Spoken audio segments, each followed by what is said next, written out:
Hollywood's box office for this weekend is like a sci-fi surf-off gone wrong. Lilo and Stitch is still riding the wave, but wiping out with a 66% nosedive. Tom Cruise is running, because of course he is, but he's also running out of runway. And Karate Kid Legends, it just got crane kicked into third place of relevance by a blue alien and a 62-year-old stunt god. Welcome to the box office Thunderdome. Disney's grinning, Paramount sweating, and Sony's dreams of a trilogy are deader than my faith in Marvel.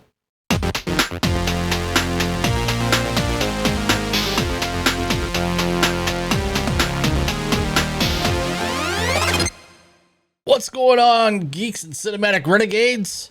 Welcome back to The Critical Nerd. I'm Chris, your humble host.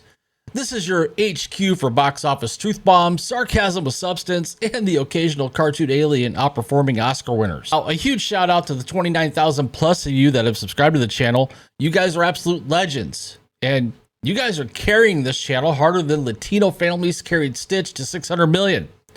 And if you're new here, welcome. Love to have you. Stick around. While you're at it, smash that subscribe button like Paramount smashed their summer hopes. So today I'm breaking down the weekend box office ending today, June 1st, where Lilo and Stitch reigns with bruises, Mission Impossible goes financially rogue, and Karate Kid Legends gets swept off the dojo mat. So let's get into it. Ohana means family. It also apparently means we made a boatload of cash, but we're not talking about that 66% drop. That's right.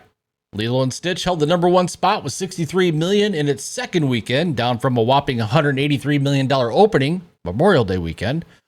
Variety reports it passed $611 million globally with strong international numbers. That's $113 million across 52 markets.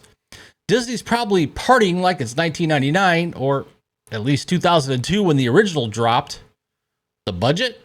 Just $100 million. Merch sales? Through the roof, astronomical. The audience? Under 35 and showing up in droves, especially those aforementioned Latino families. But let's not ignore the freefall. 66%? That's less Ohana and more, oh no. Word on the street, well, word on Reddit, is fans are not loving the script changes. Still though, if it holds and dodges How to Train Your Dragon in a couple weeks, it could sneak into that $1 billion club. Good job, Mickey. Accidentally making a good decision for once. I guess miracles do happen. Mission Impossible, The Final Reckoning. Yes, Tom Cruise is back. And he delivered the franchise's best domestic opening at $77 million over Memorial Day weekend.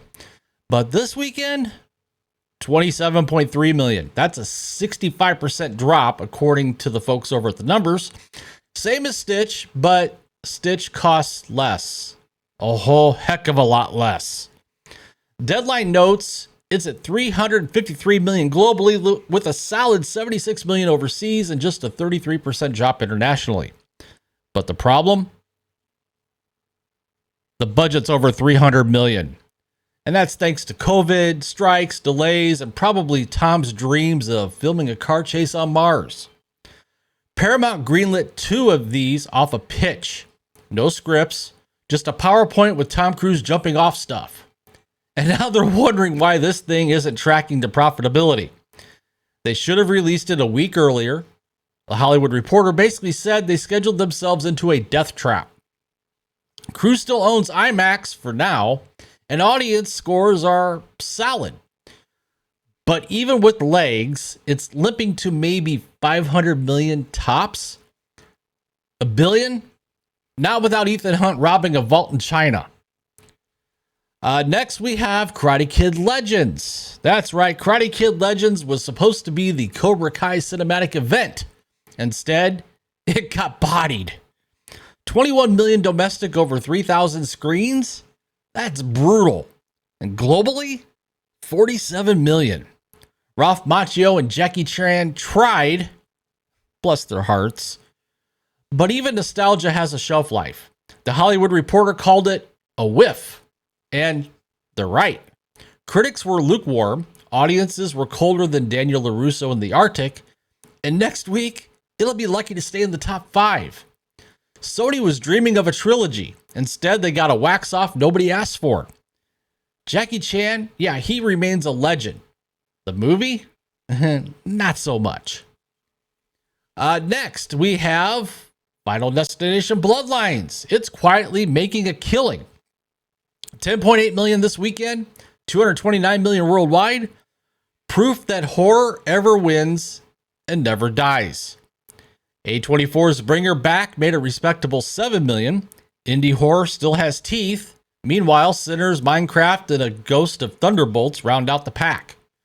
Marvel's latest is flopping harder than an aging sensei in orthopedic sandals. Yeah, it's that bad. Now, next weekend, we have Ballerina from the John Wick universe. Ana de Armas might just take Cruise out of second place. Plus, horror fans get a buffet. I Don't Understand You, The Ritual with Al Pacino, and Dangerous Animals. It's spooky season in June. I mean, why the heck not? So here's the moral of the weekend. Disney remake machine stumbled, but still won. Cruise delivered the stunts, but not the profits. And Karate Kid proved not all nostalgia is equal. And again, a big shout out to Latino audiences carrying another film to success. You did it for Encanto, Mario, Moana, and now Stitch. Much respect. Drop your thoughts in the comments. Are you riding the Stitch wave? Praying for Cruise? Mourning Cobra Kai? Hit like, slam that subscribe button, and help me get to that 30,000 subscriber mark. Because let's face it, I'm more consistent than most studios right now. And until next time, stay nerdy, stay snarky, and remember, Hollywood may be out of ideas, but we'll never be out of opinions. Critical Nerd, out.